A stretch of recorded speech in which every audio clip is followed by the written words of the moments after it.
tous et bienvenue dans ce lieu. Je salue particulièrement notre frère Eliel, qui partagera la parole avec nous ce matin, et Stéphane Verhaeg, qui est aussi là en visite et qui aura aussi une réunion avec le conseil. Je salue aussi les gens qui nous visitent pour la première fois et soyez les bienvenus, sentez-vous à l'aise. Alors nous sommes ici pour louer et adorer notre Seigneur et Sauveur Jésus-Christ et Dieu notre Père. Et pour commencer, je vais demander à JF, si tu veux bien remettre le culte dans les mains du Seigneur. Seigneur, ce matin, nous sommes reconnaissants d'être ici présents avec nos frères et nos sœurs. Merci Seigneur, parce que si nous sommes ici entre frères et sœurs, c'est parce que tu t'es offert afin de faire de nous une famille. Merci Père pour le don de la croix. Merci de nous avoir gardés pendant cette période, pendant cette semaine en particulier. Merci Père pour certaines nouvelles encourageantes venant de nos frères hospitalisés ou qui ont été blessés ou malades. Merci de continuer à les garder là où ils sont. De garder nos frères et nos sœurs qui ne peuvent nous rejoindre pour le moment. Merci de les garder entre tes mains. Et que ton nom soit béni, au nom de Jésus. Amen. Amen. Alors je vous invite à prendre vos Bibles, vous pouvez vous asseoir. Et nous allons lire le psaume 92.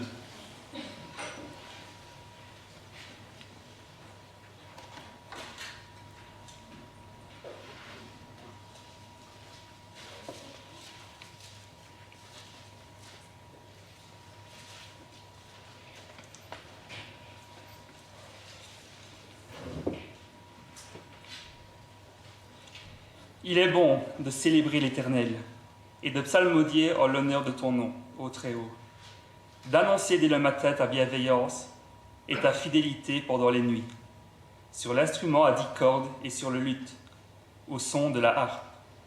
Tu me réjouis parce que tu fais, ô Éternel, et j'acclame les œuvres de tes mains. Que tes œuvres sont grandes, ô Éternel, combien profondes tes pensées. L'homme stupide n'y comprend rien, et l'insensé n'en a aucune intelligence. Quand les méchants fleurissent comme l'herbe, quand s'épanouissent tous ceux qui commettent la justice, c'est pour être détruits à jamais. Mais toi, là-haut, pour toujours, tu es l'Éternel. Car voici tes ennemis, ô Éternel, car voici tes ennemis, ils périssent. Tous ceux qui commettent la justice sont dispersés. Tu élèves ma force comme celle du buffle. Je suis arrosé d'une huile fraîche. Mes regards s'arrêtent sur mes détracteurs et mes oreilles entendent ceux qui se dressent méchamment contre moi. Les justes fleurissent comme le palmier, ils croissent comme le cèdre du Liban. Plantés dans la maison de l'Éternel, ils fleurissent dans les parvis de notre Dieu. Ils sont encore féconds dans la vieillesse, ils sont pleins de sève et verdoyants. Pour annoncer que l'Éternel est droit, il est mon rocher, et il n'y a pas d'injustice en lui. Il est bon de célébrer l'Éternel et de psalmodier en l'honneur de ton nom, d'annoncer dès le matin ta bienveillance et ta fidélité pendant les heures de la nuit, sur l'instrument à 10 cordes et sur les luttes, au son de la harpe. Tu me réjouis parce que tu fais, ô Éternel, et j'acclame les œuvres de tes mains. Que tes œuvres sont grandes, ô Éternel, combien profondes tes pensées. Un des chants de notre recueil dit qu'il y a 1000 raisons de louer le Seigneur. Et nous en avons tous ici des raisons de louer notre Dieu. Notre salut, la santé, un toit, et même l'épreuve. Et j'en passe. Alors je vous invite à vous lever et chantons avec reconnaissance les chants numéros 107, 176 et 90. Vous pouvez vous lever.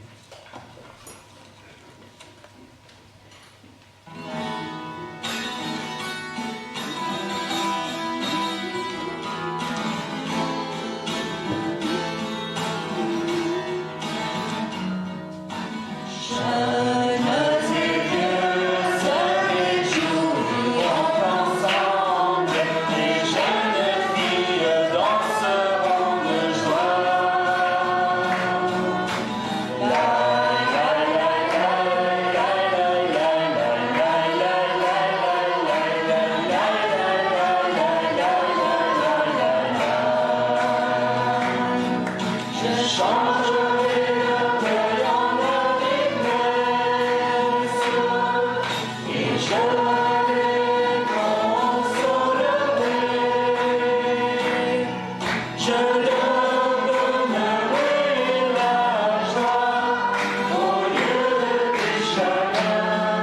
La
de longtemps les choix hébraïques. Ça dit bien. Alors, vous pouvez vous rasseoir. Nos frères et sœurs Jean-Marie et Michel Sténébrugge ont souhaité devenir membres de l'Assemblée. Merci à vous deux, Jean-Marie et Michel. C'est vrai que vous me connaissez depuis que je suis né, vu que vous êtes arrivés ici en 92. Et on se voit depuis des années. Et c'est vrai que moi, je ne connaissais pas vraiment votre histoire. Et c'est toujours un plaisir de voir comment le Seigneur agit dans chacune de nos vies et comment il vient nous chercher. Qu'il soit béni pour ça.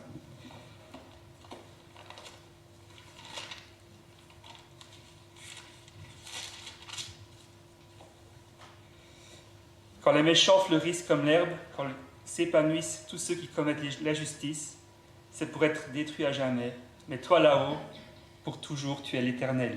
Car voici tes ennemis, ô Éternel, car voici tes ennemis, ils périssent. Tous ceux qui commettent l'injustice sont dispersés. Tu élèves ma force comme celle du buffle, je suis arrosé d'une huile fraîche. Mes regards s'arrêtent sur mes détracteurs et mes oreilles entendent ceux qui se dressent méchamment contre moi.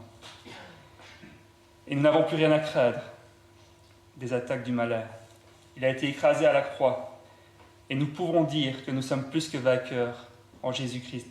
Et plus important encore, nous devons le croire. Nous devons faire cette vérité nôtre. Alors je vous invite à vous lever et nous allons chanter ensemble le chant numéro 217, « Mon secours est en toi ».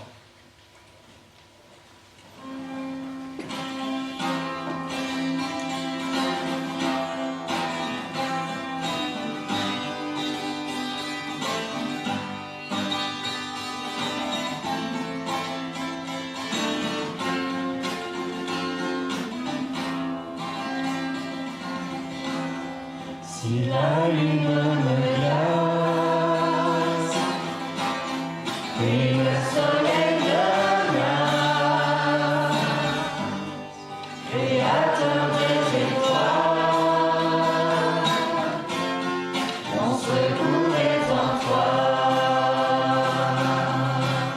Si mes larmes ruissellent et que mon pas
Ta victoire, mon espoir, ton chemin, mon destin, ton salut, mon refuge, tout est en toi. Ta victoire, mon espoir, ton chemin, mon destin, ton salut, mon refuge, tout est en toi. Ta victoire, mon espoir, ton chemin, mon destin, ton salut, mon refuge, tout est en toi. Ta victoire, mon espoir, ton chemin, mon destin, ton salut, mon refuge, tout est en toi.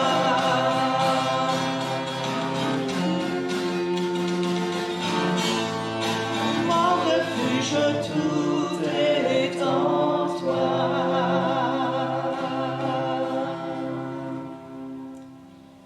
Les justes fleurissent comme le palmier, ils croissent comme le cèdre du Liban.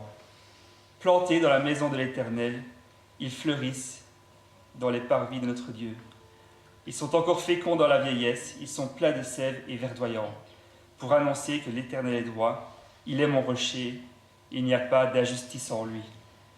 Et c'est par la foi en l'œuvre de la croix que nous pouvons venir à Dieu pour trouver le salut et devenir une nouvelle personne, le juste dont il est question. Et j'aime l'image du juste comparé au cèdre du Liban, arbre qui a une longévité et une grandeur impressionnantes. Nous n'étions mieux qu'une mauvaise herbe avant de connaître le Seigneur. Et aujourd'hui, nous pourrions être un magnifique arbre, haut et verdoyant, avec une influence dans de nombreuses générations. Alors je vous invite à chanter le chant numéro 228, Par la croix.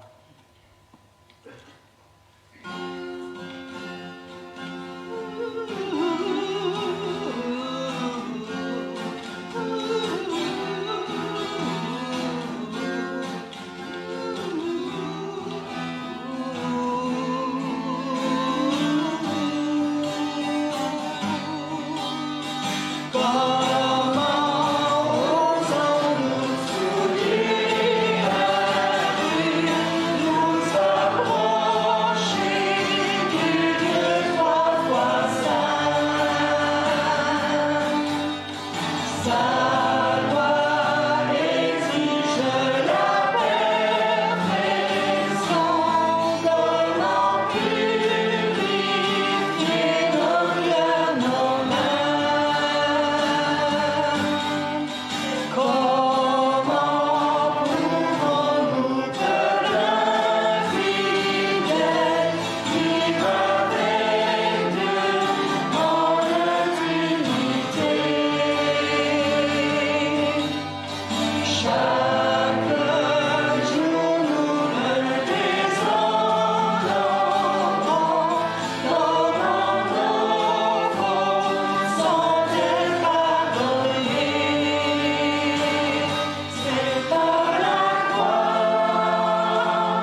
Nous allons prendre un moment de louange maintenant par la prière, moment de louange, de remerciement ou de repentance si vous en sentez le besoin.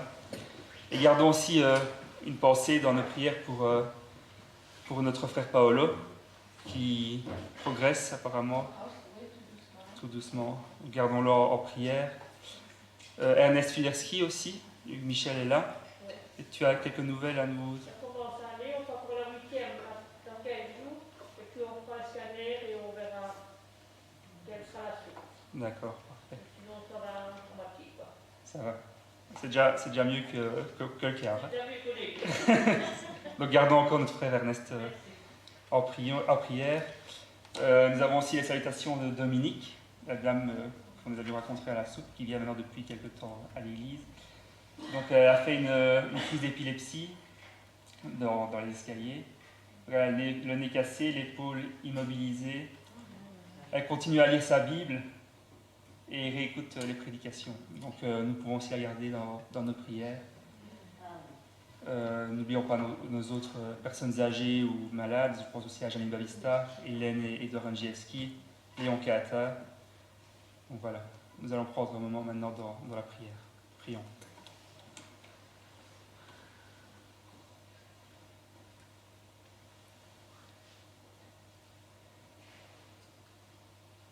Seigneur Jésus, nous te remercions d'être venu vers nous. Tu es venu pour chercher et sauver ce qui s'est perdu. Tu es venu chercher la brebis perdue qui s'était éloignée et qui suivait sa propre voie et qui s'éloignait de toi. Merci Seigneur parce que tu as quitté la gloire du ciel, tu as quitté la pureté du ciel pour venir dans la terre que tu as créée, qui fait salir par le péché. Merci Seigneur parce que tu es venu chercher des rebelles qui ne voulaient pas de toi. Merci parce que tu ne tiens pas compte, tu ne tiens pas le compte de nos fautes. Et au lieu de tenir compte de nos fautes, tu portes à notre compte ta justice. Tu nous vois juste au travers du Seigneur Jésus. Nous te remercions, Seigneur, de nous avoir tant aimés, nous qui nous habitons sa vie. Nous te remercions de nous préparer une place. Seigneur, nous attendons ton retour et nous te demandons de nous aider à être fidèles jusqu'à ce que tu viennes ou jusqu'à ce que tu nous reprennes. Nous te le demandons au nom de Jésus. Amen. Amen.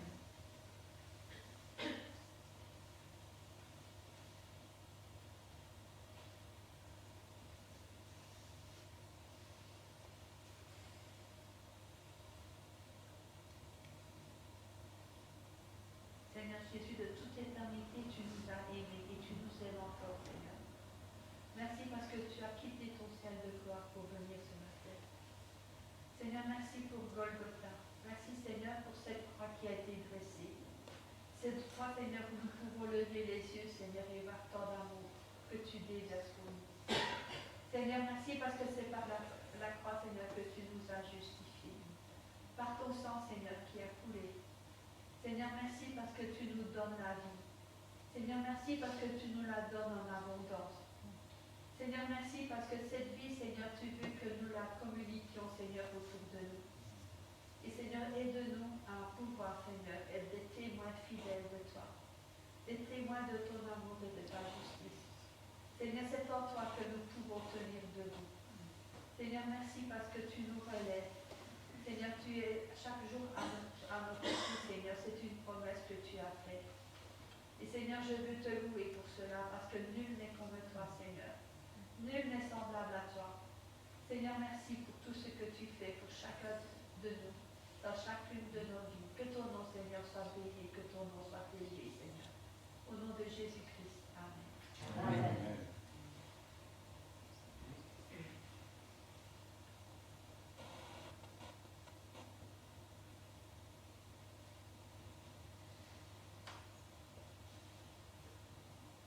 Seigneur, merci pour ce moment que nous pouvons passer devant ta face. Merci Seigneur, car c'est un moment où vraiment nous pouvons ouvrir notre cœur. Et d'abord, c'est vrai pour nous exprimer devant toi, exprimer notre reconnaissance et la louange qui t'est due. Merci Seigneur, car c'est vrai que tout cela est par la croix à cause de l'obéissance de Jésus, notre Sauveur, que nous pouvons avoir ce moment de privilège. Merci Seigneur pour tout ce que tu fais, aussi pour chaque malade ici dans notre assemblée.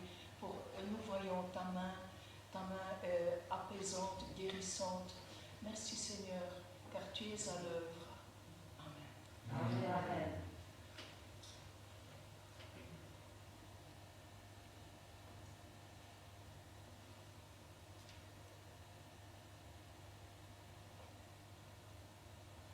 Seigneur notre Dieu, il y avait un seul chemin par lequel nous pouvons entrer dans ta présence.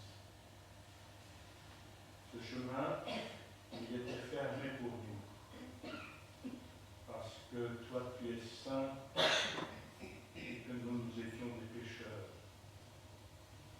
couverts de péché depuis la plante du pied, au sommet de la tête. Qui pouvait donc entrer dans ton paradis?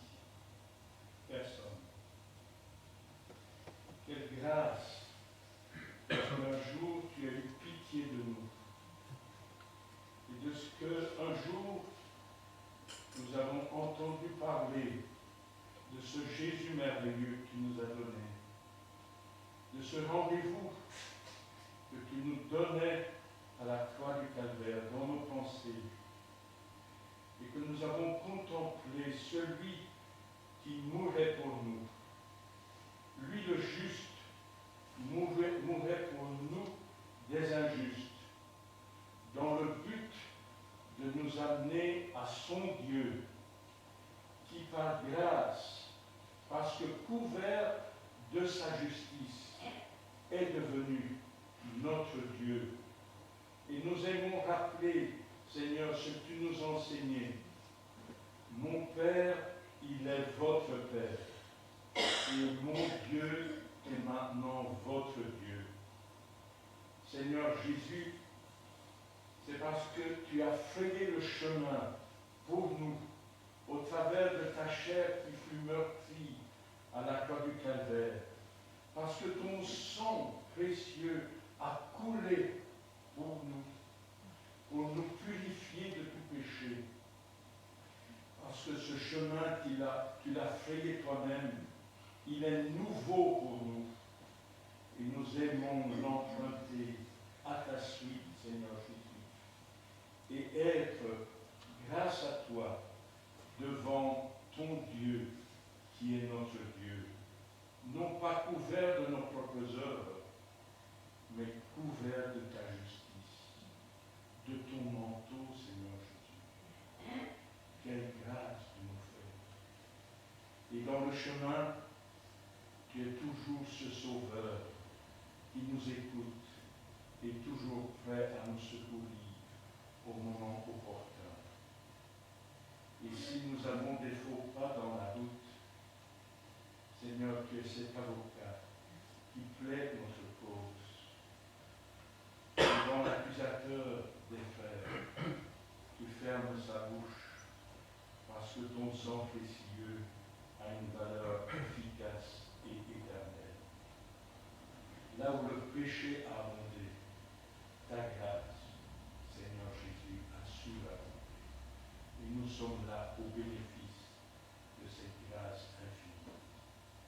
Alors devant ton amour pour nous, devant, Seigneur, ta croix, devant ta mort, ce sang précieux, devant ta résurrection, ton élévation dans la gloire, en attendant ton prochain retour, nos âmes se prosternent devant toi et t'adorent.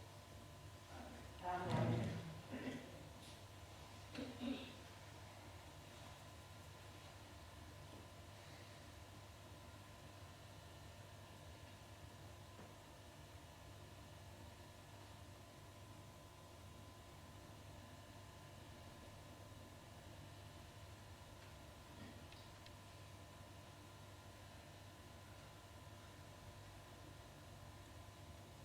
Seigneur Jésus, mon frère, je te remercie pour la croix, pour l'œuvre accomplie, Seigneur, pour ton sang que tu as versé et qui nous purifie, qui nous lave de tous nos péchés.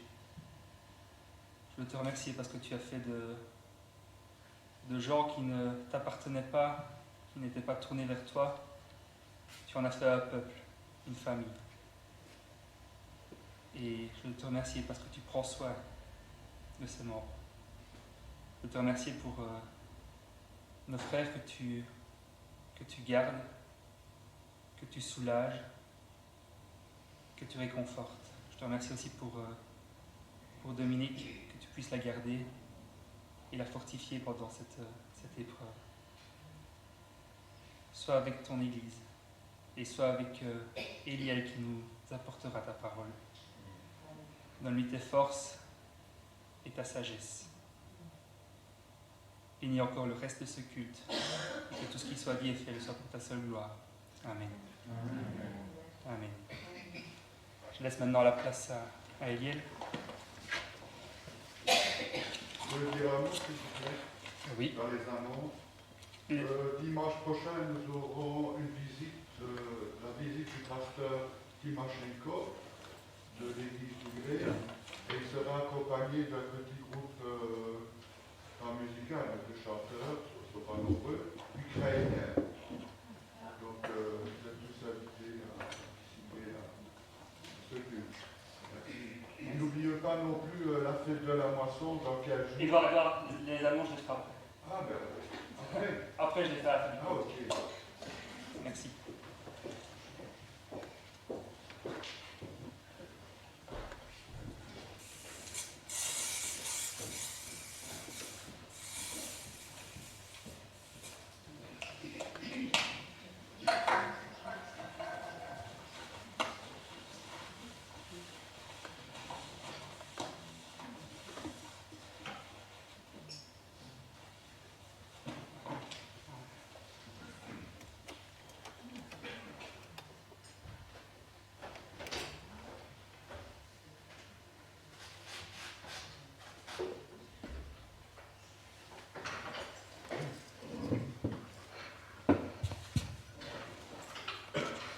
Bonjour.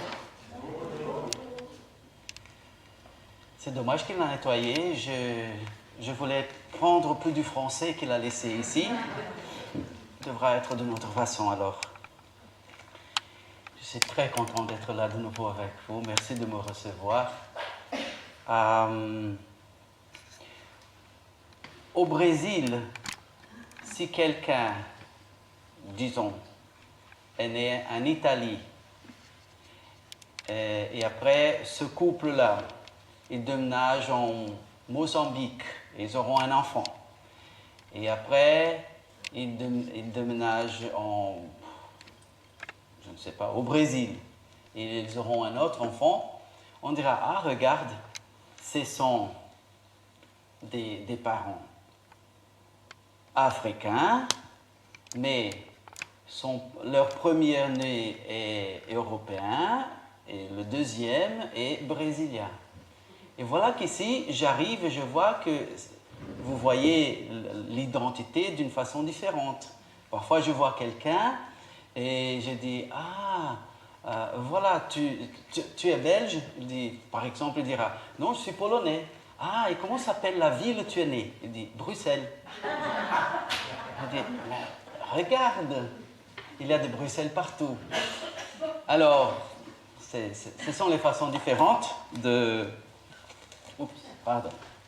considérer la nationalité, l'identité. Et en parlant d'identité, j'essaie toujours de mémoriser ma nouvelle identité, mon identité belge. L'identité brésilienne, j'ai toujours mémorisé, mais la belge, il me faut encore. Alors,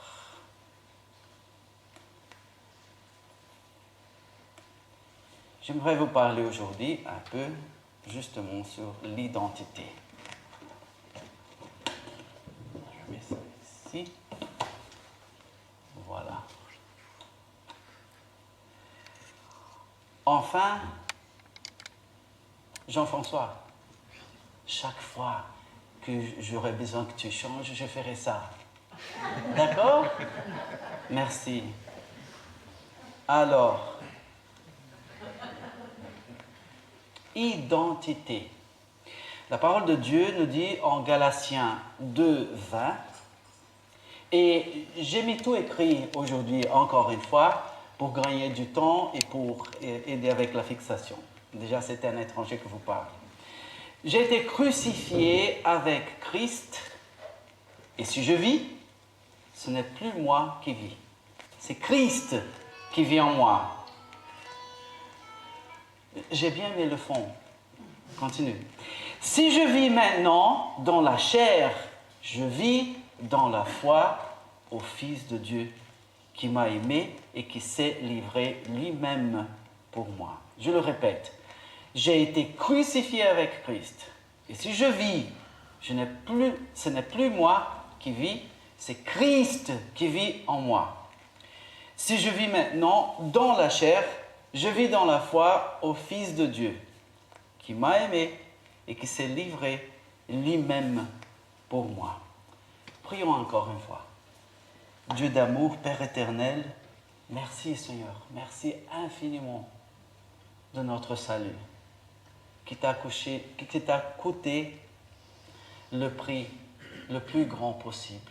Merci de cet amour, merci de ta miséricorde, de ta grâce, de la justification, de la sanctification, bientôt de la glorification. Merci de tes promesses, de l'avenir éternel auprès de toi. Et merci parce que pendant que ce n'arrive pas, tu es là à notre côté déjà. Gloire à ton nom, Seigneur. Merci de ton peuple réuni autour de ta parole. Merci des louanges que nous avons pu tout à l'heure te rendre, Seigneur. Merci, merci, ô Dieu de grâce, d'amour infini. Gloire à ton nom, s'il te plaît, parle à nos cœurs. Nous avons besoin, Seigneur. Nous avons besoin de la transformation qu'il n'y a que toi qui nous donnes. Gloire à ton nom, au nom du Seigneur Jésus. Amen. Et voilà. Qui suis-je? Qui est l'être humain? Jean-François, je rigolais, je ne vais pas faire ça chaque fois. T'arrives à changer? Merci. Qui suis-je? Qui est l'être humain? Quelle est notre identité? N'importe d'où nous soyons venus, n'importe notre profession, qui sommes-nous? qui est l'être humain. Alors, la Bible nous donne un parcours de l'identité de l'être humain. Puis Dieu dit, faisons l'homme à notre image, selon notre ressemblance, d'après Genèse 1, 26. Voilà l'identité de l'être humain, à l'image et la ressemblance de Dieu. Après, cette identité est un peu changée, beaucoup changée, quand même abîmée. Genèse 3, 7 nous dit, ils connurent qu'ils étaient nus. L'être humain a choisi s'éloigner de Dieu, se méfier de son Créateur d'amour, et ça a changé pour le pire, vers le pire. Ça a abîmé son identité. À partir de ce moment, dans les Écritures de l'Ancien Testament, même le mot nudité sera utilisé dans le sens de méchanceté, de honte, parce que nus ils étaient déjà, mais tout est changé dans leur identité. La Bible nous dit en Proverbe 22, 6, « Instruis l'enfant selon la voie qu'il doit suivre, et quand il sera vieux, il ne s'en détournera pas. » Voilà comment Dieu a déterminé que l'identité d'une personne serait formée. Pendant son enfance, ses parents, conduits par Dieu dans les valeurs de Dieu, lui donneraient à cet enfant ces valeurs qui formeraient son identité. Qui après, l'enfant se ferme, et voilà l'identité d'une personne pour toute sa vie. Vous voyez, beaucoup plus tard, Aristote est devenu célèbre et cité pour avoir dit « Donnez-moi l'enfant pendant 7 ans, et je vous donnerai l'homme. » Sauf que la Bible le disait déjà il y avait longtemps. C'est triste que l'homme ferme la Bible, il va chercher à tout redécouvrir. Si quelqu'un est en Christ, il est une nouvelle créature. Voilà la nouvelle identité de l'homme tombé. Les choses anciennes sont passées, voici, toutes choses sont devenues nouvelles. Merci Seigneur, gloire à Dieu. 2 Corinthiens 5, 17. Mais alors, dans cette nouvelle identité rétablie par Dieu, rachetée par Dieu, Paul dit aux Romains, dans le chapitre 7, verset 19, « Car je ne fais pas le bien que je veux. » Alors, il dit, hein, mon identité, c'est la bonne, c'est la transformer, l'améliorer. Je veux faire le bien, je suis en Christ. Mais je ne fais pas le bien que je veux, mais je fais le mal que je ne veux pas. Qu'est-ce que c'est ça? Quelle drôle d'identité c'est ça? Mais c'est exactement ça, hein? C'est une drôle d'identité. Parce qu'auparavant, avant notre conversion, il n'y avait que l'ancienne identité, l'identité du péché. Un jour, c'est promis, avec la glorification que nous recevrons, il n'y aura que la nouvelle identité, la nouvelle nature, la nature de Dieu en nous. Mais pour le moment, nous vivons la bataille de 2 identités. La Bible nous le dit. L'ancienne identité, l'ancienne nature du péché est là, il fait la bataille, il fait la guerre contre la nouvelle qui déjà habite en nous. Et c'est pour ça que nous vivons maintenant cette incongruence. Car la chair a des désirs contraires à ceux de l'esprit, et l'esprit en a des contraires à ceux de la chair. La chair, c'est une façon de parler de la vieille nature, la nature du péché, et l'esprit, la nouvelle nature qui est en nous. Ils sont opposés entre eux, afin que vous ne fassiez point ce que vous voudriez. Il y a la bataille. La vieille nature ne veut pas que nous fassions ce que maintenant sommes nous, notre identité. J'ai été crucifié avec Christ, et si je vis, ce n'est plus moi qui vis, c'est Christ qui vit à moi. Si je vis maintenant dans la chair, je vis dans la foi au Fils de Dieu qui m'a aimé et qui s'est livré lui-même pour moi, dit Galatiens 2, 20, c'est le texte que nous avons lu le premier. Et Philippiens 4, 13 dit « Je puis tout par celui qui me fortifie, grâce à Dieu. Alors dans cette bataille, la victoire est rassurée si nous faisons la bataille d'après celui qui nous a appelés. Le soldat n'attend que l'ennemi ouvre la porte à un coup de pied soudain, il est prêt à tirer dessus pour dire « Ah non, attends, je mets mon armure ».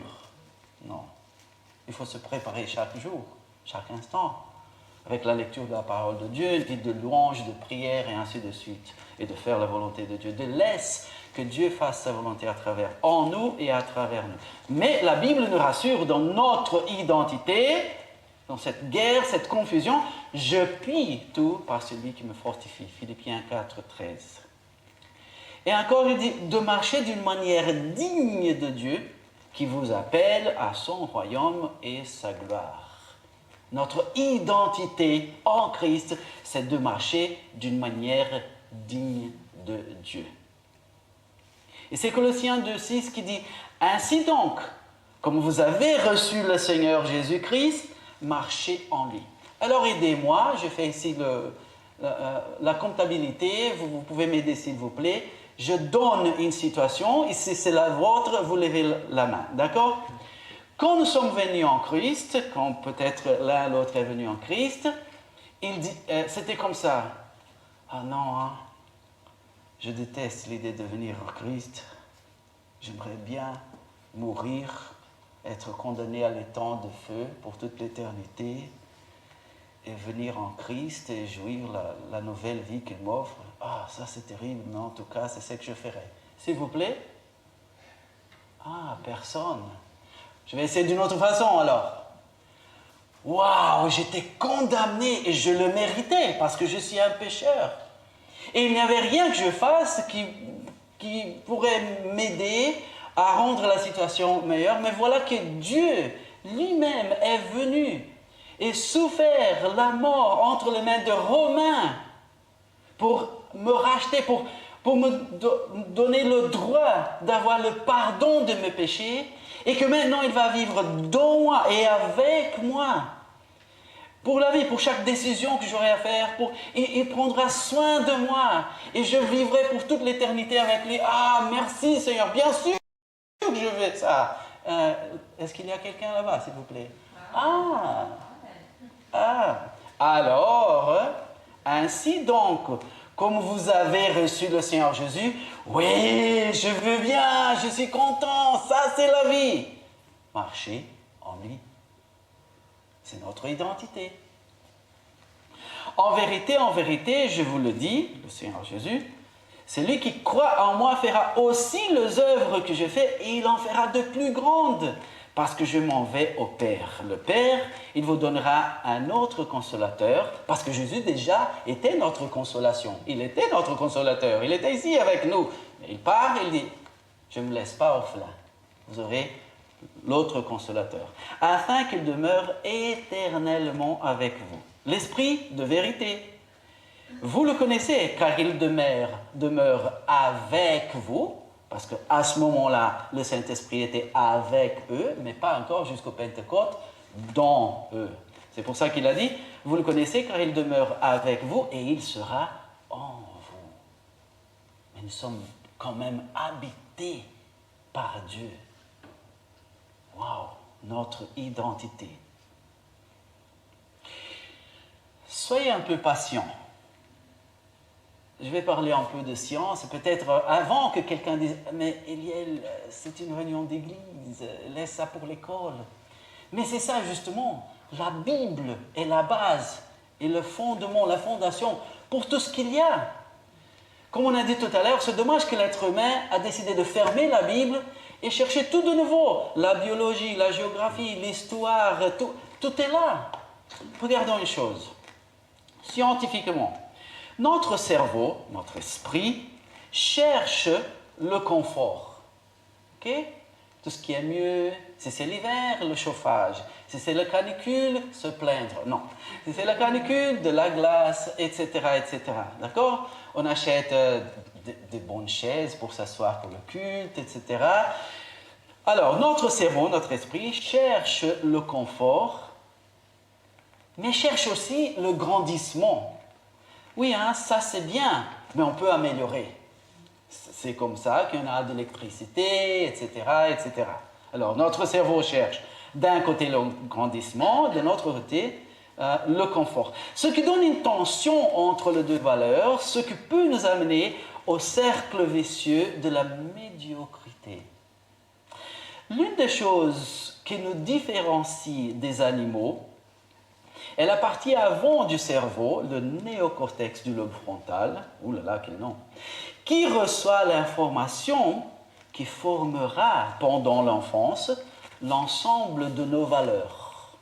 C'est pourquoi cet enfant est impressionnable, il reçoit des informations, il est capable d'être formé. C'est l'âge pour ça. Il est impressionnable et pas encore capable de bien juger, c'est-à-dire sans esprit critique. C'est pour ça que l'enfant, ceux qui sont des parents, l'enfant, on est là avec l'enfant qui est petit encore, et il court, on dit qu'il ne court pas, mais il court, après il tombe. Il tombe, et la première chose, parfois ça se passe comme ça, il regarde la maman, le papa. Si la maman, le papa disent oh, « Qu'est-ce qui s'est passé avec toi ?» Qu'est-ce qu'il fait? Ah, la sirène, d'accord? Mais si en tombant, même s'il saigne, si c'est grave, il regarde le papa et la maman et ils disent oh, « Lève-toi, allons-y !» Il fait Nous avons expérimenté ça déjà. Voilà. Il est sans esprit critique. Il est toujours impressionnable. Mais la Bible a déjà dit ça. Afin que nous ne soyons plus des enfants, flottant et emportés à tout vent de doctrine par la tromperie des hommes, par leur ruse dans les moyens de séduction. La Bible dit que l'enfant, il est déjà comme ça. Néanmoins, rappelons-nous, Dieu avait le mieux pour nous en Proverbe 22:6, qui disait « Apprends à l'enfant ce qu'il doit savoir, et quand il sera un adulte, il ne départira pas. » Mais le péché a tout abîmé. L'idée de Dieu, c'est des êtres humains dont l'identité, c'est à moi, que me suit toujours. Ils vont apprendre à leur enfance, ils vont former une identité aussi auprès de Dieu. Mais le péché a tout abîmé. Proverbe 15 nous donne ça. Déjà, le verset 4 nous montre, par exemple, le côté des parents. La Bible dit « La langue douce est un arbre de vie, mais la langue perverse brise l'âme. » Nous savons, nous les parents, que nous n'avons pas toujours, à chaque instant, dit et fait le mieux pour nos enfants. Dans un moment donné, on était nerveux et on a dit quelque chose qu'on ne devait pas, et même peut-être après, on a dit « Écoute, tu me pardonnes, mais voilà, j'étais nerveux, ce n'était pas ça. » Mais voilà. Mais la Bible dit que la langue douce est un arbre de vie, mais la langue perverse brise l'âme. Chacun de nous, d'une façon ou d'une autre, avons souffert ça et avons fait souffrir ça. Du côté des enfants, le verset 5 de Proverbe 15, l'insensé dédaigne l'instruction de son père. Moi, par exemple, je me souviens d'avoir fait ça déjà. Mais celui qui a l'égard à la réprimande agit avec prudence. Qui a échappé à cette vérité? Alors encore scientifiquement, le parent est l'héros de l'enfant. Nous avons été formés pour ça. Ce n'est pas pour rien que la Bible, même en Matthieu 6,9, le Seigneur Jésus dit « Voici donc comment vous devez prier. Notre Père qui est aux cieux, que ton nom soit sanctifié. » Ce n'est pas pour rien que le Seigneur Jésus nous a appris à appeler Dieu, le Père, de notre Père. Il nous a donné un standard qui fait référence à ça. Alors, le parent est l'héros de l'enfant, et une personne passera probablement le reste de sa vie à adopter le comportement dicté par erreur et inconsciemment par un parent Alors cet enfant, il va probablement passer le reste de sa vie à adopter ce comportement. C'est dans un moment quelconque, le père a perdu la tête, il a dit « Mais tu fais toujours ça, hein ?» Il ne fait pas toujours ça, et le père le savait, mais il a dit, il a brisé l'âme. Et après, cette personne passera probablement le reste de sa vie à adopter un comportement dicté par erreur et inconsciemment par un parent pour justifier les paroles de ce parent. Car un parent a raison. Cela y compris l'autosabotage, c'est le succès dans la vie, dans un modèle du monde, viendra défier et menacer cette valeur donnée et acquise par erreur. Qu'est-ce que ça veut dire? Là, inconsciemment, hein, mon père, ma mère, ou cette personne importante dans ma vie m'a dit un jour ça. Et même si tout a été déjà réglé, pardonné, etc., alors, si tu étudies, tu vas, je donne un exemple, hein, certainement pour quelqu'un dans le monde, ça se passera comme ça. Écoute, tu consacres à ça et tu vas passer l'examen et tu seras admis. Oui, mais là-dedans, on m'a dit que je ne réussirai pas. Et alors, inconsciemment, je serai distrait, je ne serai pas étudié, je serai tout, mais au moment de le prouver, je l'oublierai, etc. C'est ça, c'est là y compris l'autosabotage, si le succès dans la vie, dans un modèle du monde, viendra défier et menacer cette valeur donnée et acquise par erreur. Écoute, ma fille, tu fais comme ça, tu ne vas jamais te marier. Et après, elle se fait l'autosabotage pendant toute sa vie. Elle ne comprend pas pourquoi elle ne se marie pas. Mais elle fait vivre le valeur qui lui a été donnée. Voilà alors son identité. La Bible dit en Proverbe 23, 7, « Car selon qu'il a pensé en son âme, tel est-il. » Car selon qu'il a pensé en son âme, tel est-il. C'est pourquoi l'intervention psychothérapeutique dit que les personnes ne s'élèveront jamais au-dessus de l'opinion d'eux-mêmes. Le problème n'est pas ce que les autres pensent de moi. Le pire, c'est que moi-même, les limites que moi-même je me donne. Le défi est que cette opinion de soi-même se forme en grande partie au cours de nos années d'enfance, de moins de 7 ans, à partir de la perception de l'endroit où nous pensons avoir reçu ou non l'amour des personnes dont nous le voulions le plus. Si nous retournons à la question du néocortex du lobe frontal, et maintenant ça c'est très important aussi, parce qu'il consomme beaucoup de nos énergies pour prendre des décisions, chaque fois, quand ces décisions commencent à se répéter, il abandonne ce travail qui consomme beaucoup de travail, d'énergie, au service du mésencéphale. Ainsi, la répétition rend l'habitude. Et avec l'habitude, on ne raisonne plus. On fait des choses, bonnes ou mauvaises, automatiquement. C'est comme ça que Dieu nous a créés. Prenons l'exemple de la Belgique, les frites. Bon, la friture n'est pas exactement le mieux pour nous. Mais aujourd'hui, c'est la fête, on va sortir avec la famille, je vais manger des frites. Je suis en Belgique, hein, je vais manger des frites, mais qu'aujourd'hui. Mais alors, dimanche prochain, il n'y a rien à fêter, etc. Mais on est à la rue. Ah, écoute, seulement une fois encore, hein. Et je mange des frites de nouveau. Dimanche prochain, la décision ne sera plus cherchée, elle est déjà prise. C'est la répétition qui donne l'habitude. Je dis les frites, mais ça peut être 1 million d'autres choses. On arrête de raisonner et on le fait automatiquement. Ah, si tout le problème de nos vies était les frites et le chocolat. Alors, comment Dieu a-t-il fait l'être humain déjà?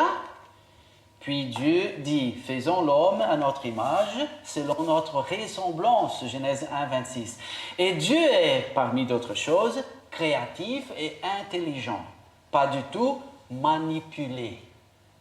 Et nous sommes son image et ressemblance. Donc, bref, à cause d'une enfance imparfaite, nous nous sabotons répétitivement pour garantir notre identité touchée par le péché, une identité mal formée, tordue.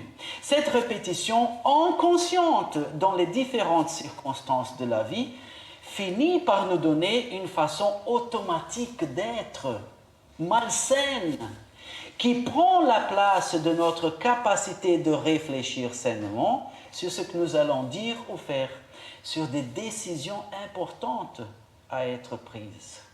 C'est-à-dire que nous sommes des êtres programmables et nous ne pouvons pas choisir d'arrêter d'être programmés. Toutefois, nous pouvons choisir par quoi et par qui nous serons programmés. Et ça nous intéresse beaucoup. Le Seigneur Jésus a dit, c'est le Fils vous rendra libre, vous serez vraiment libre. Psaume 119, 11, je serre ta parole dans mon cœur afin de ne pas pécher contre toi. Je serre ta parole dans mon cœur. C'est une expression pour dire je mémorise ta parole. Est-ce que par exemple, nous serions capables de mémoriser un verset par semaine? Bien sûr, bien sûr. Est-ce que nous le faisons? Eliel, est-ce que tu le fais? Le musulman mémorise pas un verset, il mémorise le Coran. Vous savez bien ça, ce que ça leur donnera à la fin de leur vie. Et nous, qui avons la parole de vie, qui peut forger, reforger notre identité, nous donner à vivre notre identité vraiment. Peut-être nous mémorisons les discours de nos personnages préférés dans les films et les dessins animés, ou même ce que les acteurs et actrices que se font passer pour eux, dont le Seigneur de la vie n'est point le Seigneur Jésus, ont à dire sur la vie. Peut-être ça nous savons, peut-être ça nous avons à cœur. Ce n'est pas pour rien que le psaume 1, verset 1 dit, regardez le processus. Heureux l'homme qui ne marche, tu commences par marcher, qui ne marche pas selon le conseil de méchants, mais si tu continues à marcher, tu commences par marcher. Je le fais ou je ne le fais pas? D'accord, je vais. Mais alors, le lobe ici dit, ouf, que j'ai pris d'énergie pour prendre cette décision. Tu réfléchis une fois, 2 fois, 3 fois. Après, il jette ici, pour la répétition, et le verset continue. Qui ne s'arrête pas sur la voie des pécheurs. On commence par marcher, mais bientôt on s'arrête dans leur voie. Et que ne s'assit pas. Finalement, on finit par s'asseoir en compagnie de moqueurs. C'est la loi de la conformité. Donc, 3 conseils pratiques pour finir. 1. Arrêtons de mettre ou de permettre de mauvaises choses dedans. Ou des choses dont la majorité, même si elles ne sont pas méchantes, mauvaises en soi-même, mais des choses qui ne nourrissent pas notre âme, notre esprit, même si elles ne sont pas essentiellement mauvaises ou méchantes. Est-ce que je suis le seul ici à aimer bien regarder Scooby-Doo? Oui, c'est le problème d'être vieux, n'est-ce pas? D'accord. Alors, si je m'assois un peu, peut-être ce sera la dernière fois que je serai invité à prêcher ici, après Scooby-Doo. Si je suis fatigué, je je vais me détendre un peu. Je vais regarder un épisode de Scooby-Doo des années 70. Voilà. Mais si je regarde Scooby-Doo le matin, l'après-midi, au soir, et après je sais tout ce qu'ils disent, tout ce qui s'est passé, etc., de la glace, c'est bien. Mais on ne passe pas toute la vie en mangeant de la glace pour se nourrir. Alors, arrêtons de permettre de mauvaises choses dedans, ou des choses dont la majorité ne nourrissent pas, même si elles ne sont pas essentiellement mauvaises ou méchantes. La Bible dit, ceux en effet qui vivent selon la chair, la nature du péché, s'affectionnent aux choses de la chair, tandis que ceux qui vivent selon l'esprit s'affectionnent aux choses de l'esprit. Alors, c'est dimanche le matin, c'est le moment d'aller au culte ensemble, au culte à notre Dieu. Oui, d'accord, allons-y. Qu'est-ce que j'ai fait toute la semaine? J'ai loué le Seigneur, j'ai prié, j'ai essayé d'évangéliser, j'ai parlé avec mes frères et sœurs des choses du Seigneur, mais bien sûr, que le week-end, je ne serai pas à l'esprit d'aller. C'est la Bible qui me dit déjà. C'est en effet qui vivent selon la chair s'affectionnent aux choses de la chair, tandis que ceux qui vivent selon l'esprit s'affectionnent aux choses de l'esprit. Et l'affection de la chair, c'est la mort, c'est la séparation de Dieu. C'est pour ça que le monde, c'est pour ça qu'on est né déjà comme des pécheurs, on a hérité, mais en tant que des chrétiens, c'est possible malheureusement de couper la relation avec Dieu, de ne pas être en communion avec Dieu. Et la séparation dans la Bible appelle la mort. D'accord? C'est possible. En tant que chrétien, être coupé dans la relation. Toujours enfant de Dieu, mais la relation est coupée. C'est la mort. Tandis que l'affection de l'esprit, c'est la vie et la paix. Romains 8, 5 et 6. Et encore, le voleur ne vient que pour dérober, égorger et détruire. Moi, je suis venu afin que les brebis aient la vie et qu'elles soient dans l'abondance. C'est notre identité en Christ. Jean 10 et 10. Si vous pensez aux deux choses les plus importantes qui nous impactent inconsciemment plus que toute autre chose, ce sont les médias grand public et notre groupe de pairs avec qui nous traînons. Les médias sociaux ne prétendent pas rapporter les nouvelles, mais ce qu'ils font, elles ne prétendent pas rapporter les nouvelles, mais si stimuler une autre partie du cerveau appelée l'amygdale qui remarque le négatif avant le positif.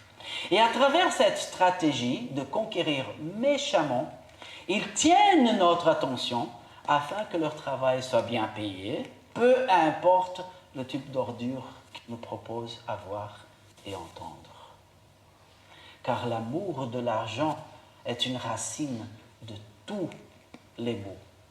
Et quelques-uns, en étant possédés, se sont égarés loin de la foi et se sont jetés eux-mêmes dans bien de tourments. 1 Timothée 6, 10. Sauf que, créé à l'image et ressemblance de Dieu, qui est bon, notre essence, même corrompue par le péché, n'est pas compatible avec le mal. Nous avons besoin du bien pour être sains. Par exemple, pendant la pandémie, les médecins nous ont dit d'arrêter de regarder chaque jour que des mauvaises nouvelles.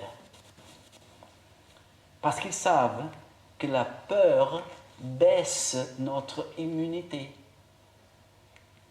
Non seulement les personnes sont devenues déprimées, mais aussi plus susceptibles au Covid. Proverbe 17, 20 et 22 dit « Un cœur faux ne trouve pas le bonheur, et celui dont la langue est perverse tombe dans le malheur. Un cœur joyeux est un bon remède. » La Bible, de la médecine, de la biologie. Mais un esprit abattu dessèche les eaux. Vous croyez que cela n'est que de la poésie? Non. C'est ce que nous sommes. Proverbe 14, 30, un cœur calme est la vie du corps, mais l'envie est la carie des os. Deuxième conseil, commençons à mettre de bonnes choses dedans. Voici ce que je veux repasser en mon cœur, ce qui me donnera de l'espérance. Lamentation 3, 21. Alors, de bonnes choses dedans. Déjà, les bonnes choses, c'est-à-dire la parole de Dieu et le plan de Dieu pour tout personnellement. Je serre ta parole dans mon cœur afin de ne pas pécher contre toi. Psaume 119, 11. Son maître lui dit, c'est bien, bon et fidèle serviteur, tu as été fidèle en peu de choses, je te confierai beaucoup. Entre dans la joie de ton maître. Matthieu 25, 21. Voici ce que je veux repasser en mon cœur, ce qui me donnera de l'espérance. Les bontés de l'Éternel ne sont pas épuisées, ses compassions ne sont pas à leur terme. Voilà les choses que je veux mettre dans mon âme. Elle se renouvelle chaque matin. Oh, que ta fidélité est grande. L'Éternel est mon partage, dit mon âme. C'est pourquoi je vais espérer en lui.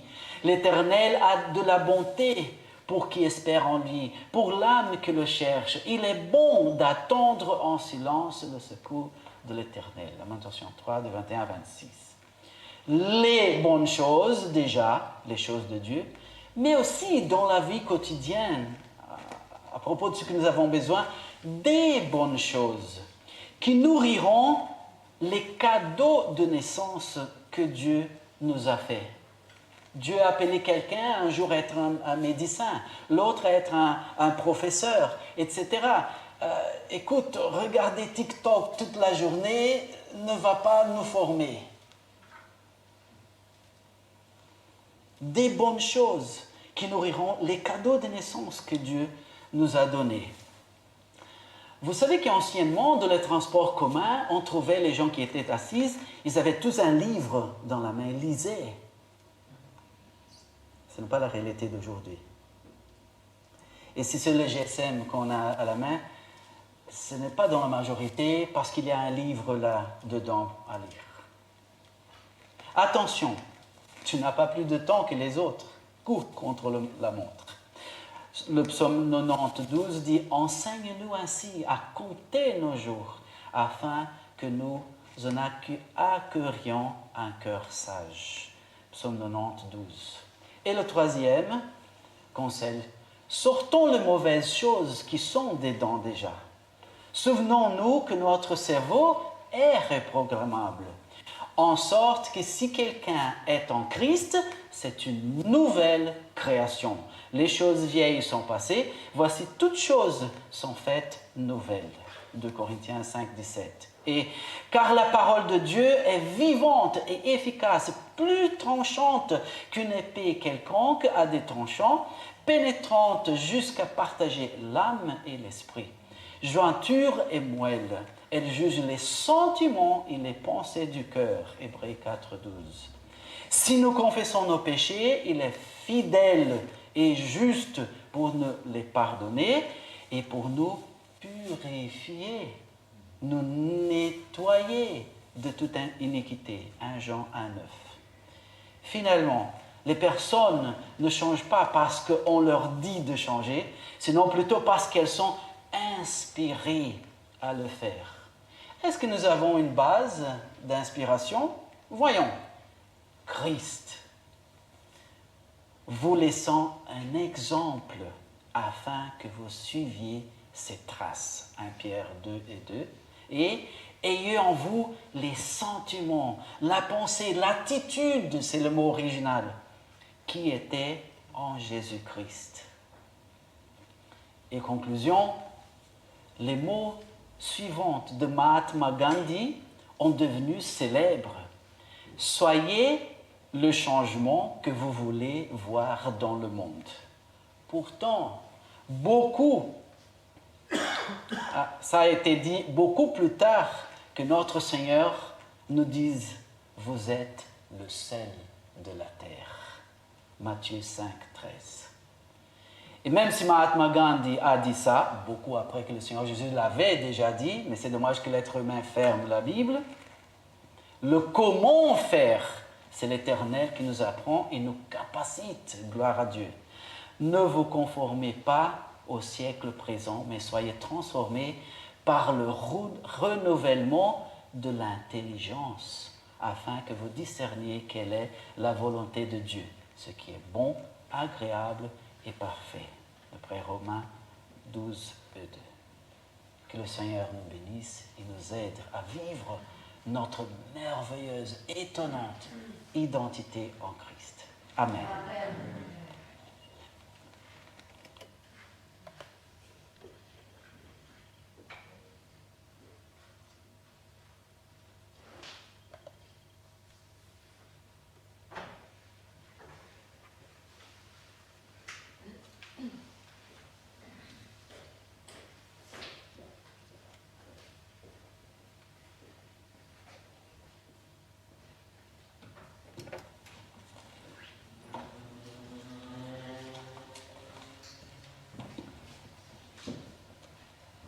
Merci Eliel pour ce rappel de notre identité. Et ça m'a rappelé une chose que le roi George VI disait à son fils, le prince de Galles. « Mon cher fils, vous devez toujours vous souvenir de qui vous êtes, car si vous vous rappelez de votre identité, vous vous comporterez toujours en conséquence. » Merci de nous rappeler ici c'était le roi George V, mais nous sommes les enfants du roi des rois. Donc n'oublions jamais d'où nous venons. Alors, avant de clôturer le culte, quelques annonces. Donc le 24 octobre, culte de la moisson à 10h, suivi d'un agape.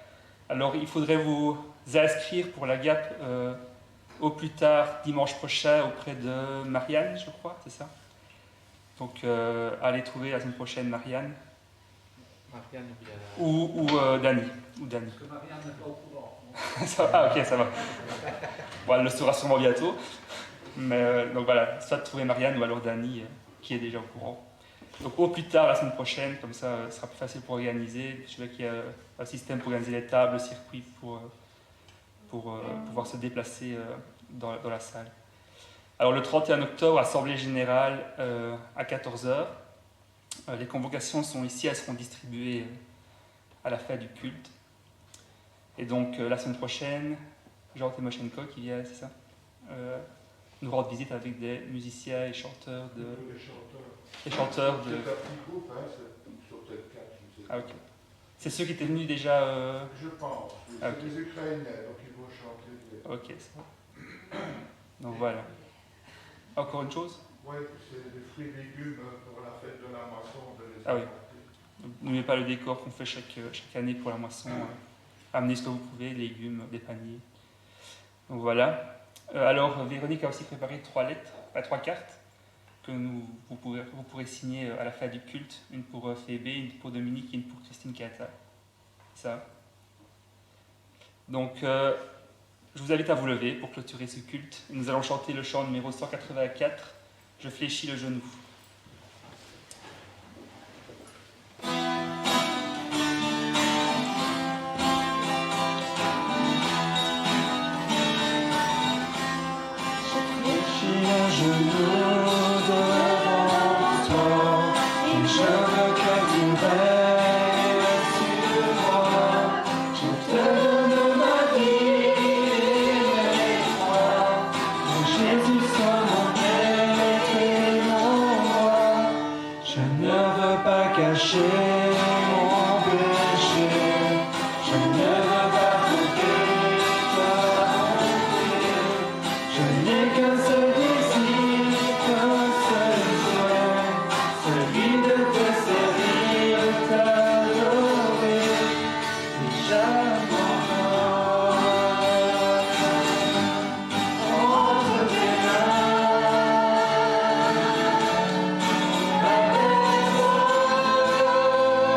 On va reprendre le premier couplet, on va refaire les premiers couplets, s'il vous plaît. Je fléchis le genou. On va reprendre.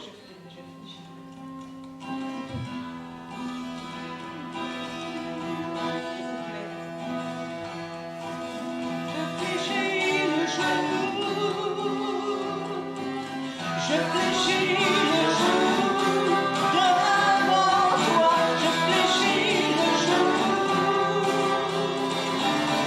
je m'humilie devant ta face, je fléchis le genou. Alors recevez les paroles de bénédiction. Humiliez-vous donc sous la puissante main de Dieu, afin qu'il vous élève en temps voulu. Déchargez-vous sur lui de tous vos soucis, car il prend soin de vous. Soyez sobre et veillez. Votre adversaire, le diable, rôde comme un lion rugissant, cherchant qui dévorer. Résistez-lui, fermement la foi, et sachant que les mêmes souffrances sont imposées à vos frères dans le monde. Le Dieu de toute grâce, qui en Christ vous a appelé à sa gloire éternelle, après que vous aurez souffert un peu de temps, vous formera lui-même, vous affermira, vous fortifiera, vous rendra inébranlable. À lui la puissance au siècle des siècles. Amen. Bon dimanche à tous.